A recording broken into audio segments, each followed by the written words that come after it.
पूर्व राज परिवार सदस्य अरविंद सिंह मेवाड़ का अंतिम संस्कार हुआ, जिसमें पुत्र लक्ष्यराज सिंह मेवाड़ ने उन्हें मुखाग्नि दी। विधि विधान और मंत्रोच्चार के साथ अंतिम संस्कार किया गया।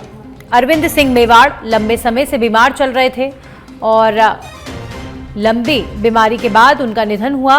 उनके पुत्र लक्ष्यराज सिंह मेवाड़ ने उन्हें मुखाग्नि दी है।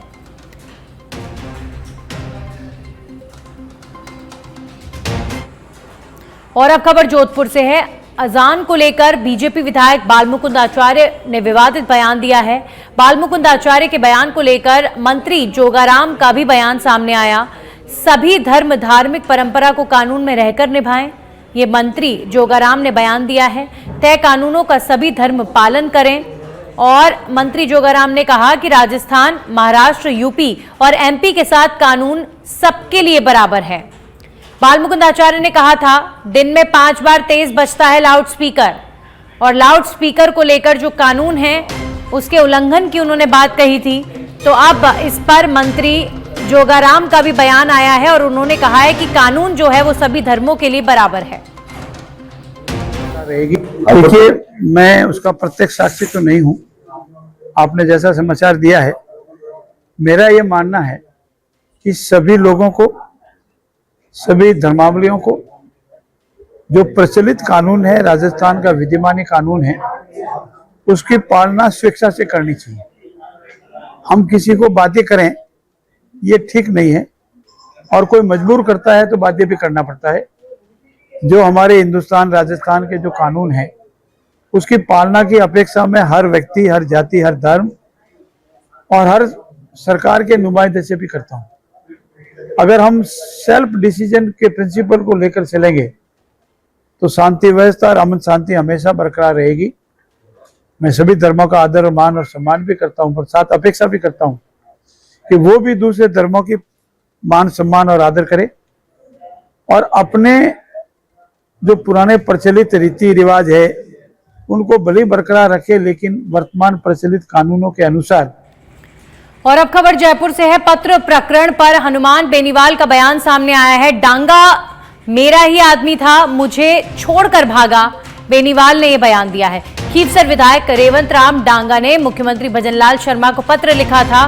खीवसर में आरएलपी प्रमुख के प्रशासन पर प्रभाव की डांगा ने शिकायत की थी, तो वो जहां रहेगा इसी तरह की हरकतें करेगा। अब हनुमान बेनीवाल का इस तरह का बयान डांगा के लिए आया है। रेवंत राम डांगा को लेकर हनुमान बेनीवाल का बड़ा बयान। एक तरफ जहां रेवंत राम डांगा ने हनुमान बेनीवाल की शिकायत की थी, सीएम को एक लेटर लिखा था जिसमें हनुमान बेनीवाल का प्रभाव किस तरीके से प्रशासन के ऊपर है उसे लेकर उन्होंने कंप्लेन की थी। तो अब हनुमान बेनीवाल का इस पर तीखा रिएक्शन सामने आया है। डांगा मेरा ही आदमी था, मुझे छोड़कर भागा, वो जहां रहेगा इसी तरह की हरकतें करेगा। ये बयान हनुमान बेनीवाल की तरफ से रेवंत राम डांगा के लिए आया है।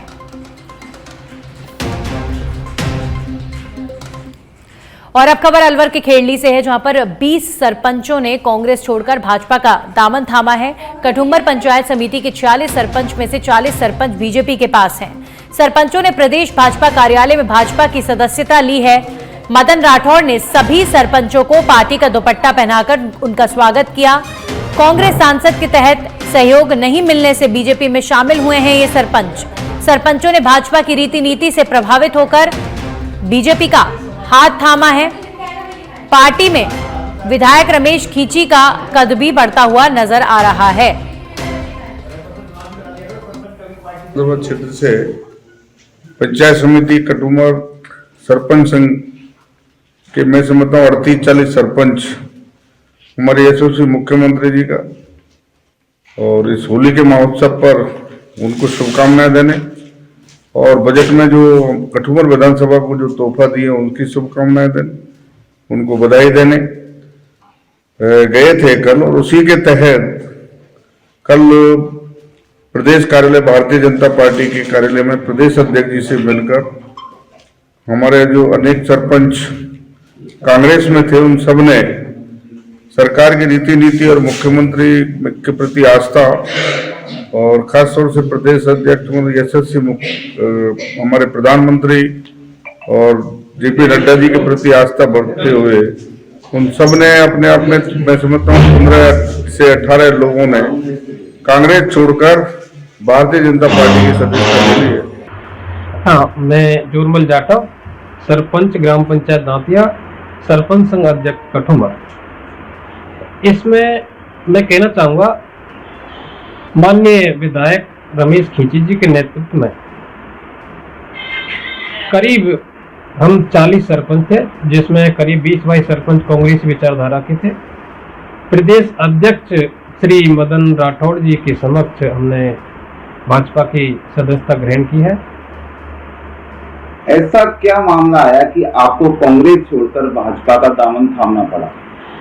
भाजपा सरकार की रीति नीति बहुत ही अच्छी लगी है। विशेषतः मुख्यमंत्री महोदय श्री भजनलाल जी शर्मा जी ने जो सरपंचों को कार्यकाल पूरा होने के बाद भी प्रशासक नियुक्त किया है, ये बहुत बड़ा इफेक्टेड रहा है सरकार के पक्ष में।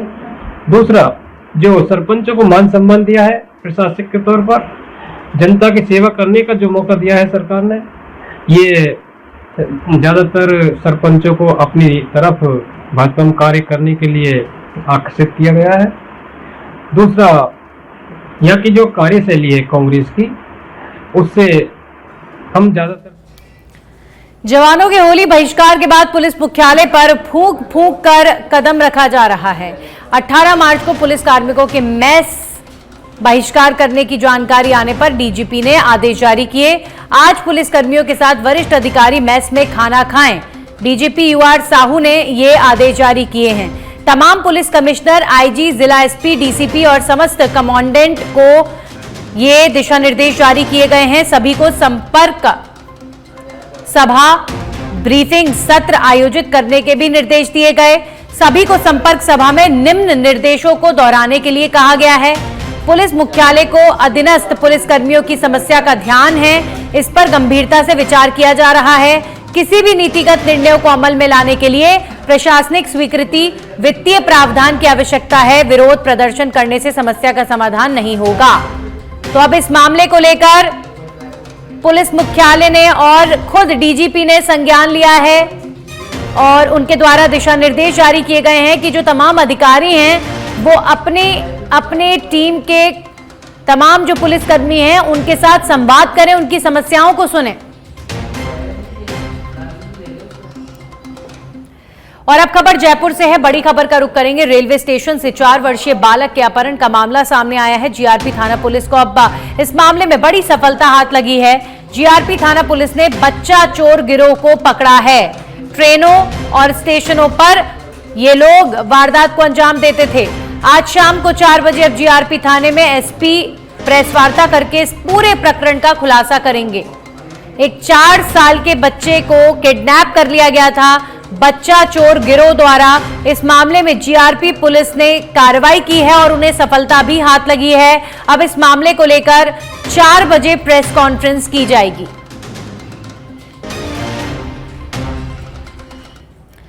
भरतपुर जिले के रुदावल कस्बे को पंचायत समिति बनवाने के लिए पूरा जोर लगाया जा रहा है, जिसके तहत लोगों ने सीएम भजनलाल शर्मा से मुलाकात भी की है। वहीं इससे पूर्व स्थानीय लोगों ने तहसीलदार, एसडीएम और कलेक्टर को ज्ञापन के माध्यम से अवगत कराया था। और जब मुख्यमंत्री भजनलाल शर्मा भरतपुर दौरे पर जनसुनवाई के लिए आए थे तो वहां भी लोगों ने ज्ञापन के माध्यम से पंचायत समिति बनाए जाने की मांग उठाई थी।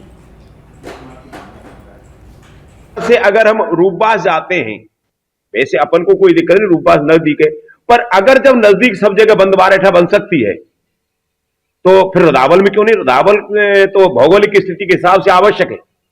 यहाँ का ग्रामीण क्षेत्र में दरबंसी पहाड़पुर से लेकर के कुछ बयाना की तहसीलें आ जाएं, बयाना की ग्राम पंचायत आए, रूपबाज की ग्राम पंचायत आ जाए, तो भौगोलिक स्थिति के हिसाब से यहाँ करीब 25 पंचायतें बन रही हैं। तो 25 पंचायतों पर एक पंचायत समिति होना। जयपुर जिले के ऐतिहासिक शीतला माता मंदिर परिसर चाकसू के शील डूंगरी पर आयोजित होने वाले 2 दिवसीय मेले की तैयारियां शुरू हो गई हैं। आगामी 20 और 21 मार्च को आयोजित होने वाले शीतलाष्टमी मेले को लेकर विधायक राम अवतार बैरवा ने अधिकारियों के साथ बैठक कर मेले की तैयारियों की समीक्षा की। इस दौरान विधायक ने अधिकारियों को आवश्यक दिशा निर्देश दिए और खुद मेला स्थल का निरीक्षण कर व्यवस्थाओं का जायजा भी लिया गया।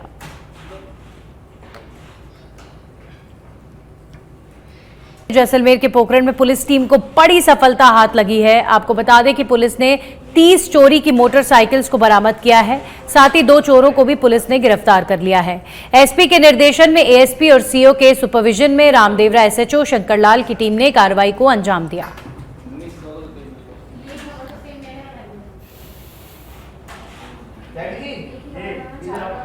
और अब खबर बूंदी जिले के तालेड़ा थाना क्षेत्र से है, जहां पर होटल में युवक की पीट कर हत्या करने का मामला सामने आया है, जिसमें आज खटीक समाज के लोगों ने आईजी कार्यालय पर विरोध प्रदर्शन किया।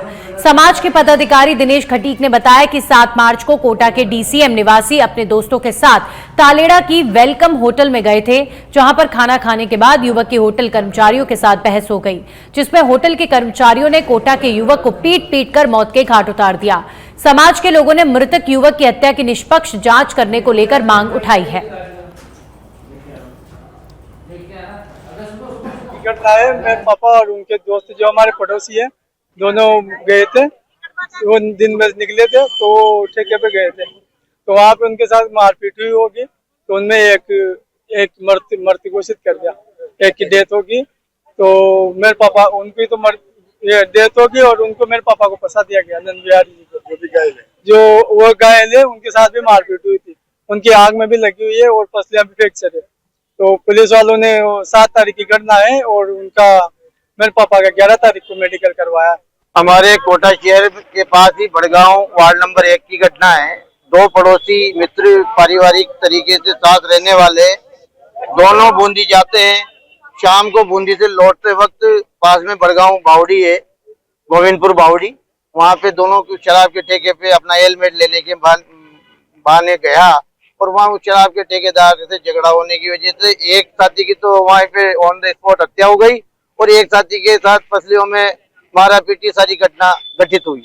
उस शराब के ठेकेदार ने ही उस घटना को अंजाम दिया, लेकिन पुलिस प्रशासन ने शराब के ठेकेदार से साठगांठ करके जो साथी था पड़ोसी उसी को आरोपी बना दिया। 302 में एक साथी तो और चलिए आपको सीधा लेकर चलते पीसीसी मुख्यालय। गोविंद सिंह डोटासरा क्या कह रहे हैं, सुनिए। उन पे ध्यान हटाने के लिए ये इस तरीके की बातें लेकर के आते हैं। कोई मोदी जी को पूछे कि ये अकल अब कैसे आई भाई आपको? आप तीसरी बार देश के प्रधानमंत्री बने हो, 10 साल के शासन में आप कहां चले गए थे? लेकिन अब उनको जवाब देना पड़ रहा है कि नौजवान रोजगार की बात पूछ रहा है, किसान डबल आमदनी जो करने का वादा किया था उसकी बात कर रहा है, महंगाई से लोग पिस रहे हैं। तो जो स्थितियां बनी हुई इस देश में, प्रधानमंत्री जी घूम रहे हैं, विदेशों में घूम रहे हैं, आपने देखा है यहाँ कोई पॉलिसी की बात, कोई विजन की बात, कोई बजट में कोई इस तरीके की कोई सबको साथ लेकर के गरीबी रेखा से लोगों को ऊपर कैसे उठाया जाए उसकी कोई बात की हो, कोई दूसरी बात की हो। यहाँ देश के प्रधानमंत्री कह करके गए थे हरियाणा के बराबर पेट्रोल कर देंगे प्रति लीटर, तो उसका क्या हुआ वो बता दीजिए।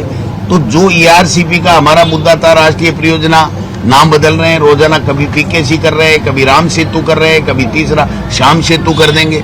तो सवाल ये है कि देश के लोग ये पूछ रहे हैं कि मोदी जी 2014 में जो वादे किए थे वो आपने पूरे नहीं किए, 2 बार देश का प्रधानमंत्री बना दिया, वो वादे आपने पूरे नहीं किए, तीसरी बार आप बन गए और आप जो वादे करते हो जनता से वो तो भूल जाते हो और दूसरे मुद्दे ला करके और हिंदू मुस्लिम पाकिस्तान कब्रिस्तान शमशान ये करा करके और ध्यान हटाना चाहते हो और देश में नफरत फैलाना चाहते हो। आप जो संवैधानिक संस्थाएं हैं उनका दुरुपयोग कर रहे हो। आप बताइए कि जब पूरा प्रतिपक्ष पूछ रहा है कि वोटर लिस्ट के मामले में जो गड़बड़ी हो रही है उसके ऊपर जवाब दीजिए, कोई बात कीजिए, तो क्या देश के प्रधानमंत्री को देश के लोगों को विश्वास नहीं दिलाना चाहिए कि लोकतंत्र के लिए सबसे महत्वपूर्ण वोट होता है और वोट देने की वोटर लिस्ट ही अगर आपकी गड़बड़ हो और विदेश में आप टेक्नोलॉजी की बात कर रहे हो, हमसे जो 10 गुना अच्छी टेक्नोलॉजी है वहां ईवीएम के बजाय बैलेट से हो रहे हैं, तो यहाँ क्यों नहीं करवा रहे हो? तो ये जो देश के लोगों के जो मुद्दे हैं, चाहे वो बेरोजगारी का मुद्दा हो, चाहे महंगाई का मुद्दा हो, चाहे किसान का मुद्दा हो, मजदूर का मुद्दा हो, वो मुद्दे तो गौण हैं और दूसरे मुद्दे ला करके देश को बांटने की काम कर रहे हैं।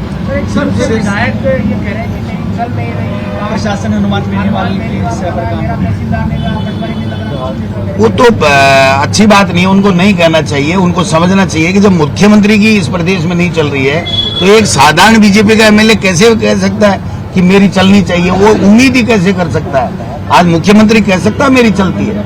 आपने देखा 5 दिन सदन बाधित रहा और मुख्यमंत्री चूनड़ी ओढ़े अपने घर में सोता रहा।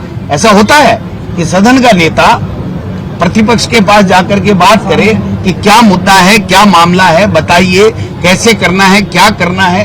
एक टिप्पणी हटानी थी, 1 सेकंड का माननीय स्पीकर का ये कहना था कि इसको एक्सपंज किया जाता है, और या फिर उस मंत्री को ये कहना था कि मेरे शब्दों से कोई आहत हुआ तो मैं मेरे शब्द वापस लेता हूं, खेद प्रकट करता हूं।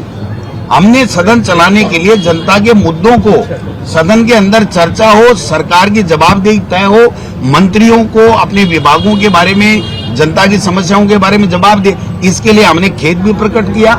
हमारे नेता ने आगे बढ़ करके मेरी तरफ से, मेरी कोई गलती नहीं थी, उसके बावजूद भी कि नहीं, अगर इनका ईगो है तो ये सदन नहीं चलाना चाहते हैं, लेकिन हम इनको मजबूर करें कैसे भी कि ये सदन में आए, और सदन में, और इनकी पोल खुल गई।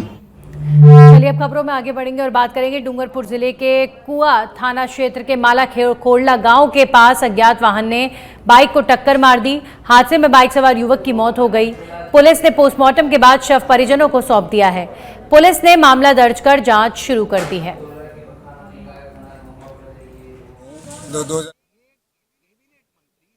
श्री आशीष पिता मेहरा बंजारा, उम्र 30 साल, निवासी अरबरी बड़ी, मोटरसाइकिल से अपने घर जा रहा था कि किसी अज्ञात वाहन द्वारा टक्कर लगने से एक एम्बुलेंस की सहायता से उसे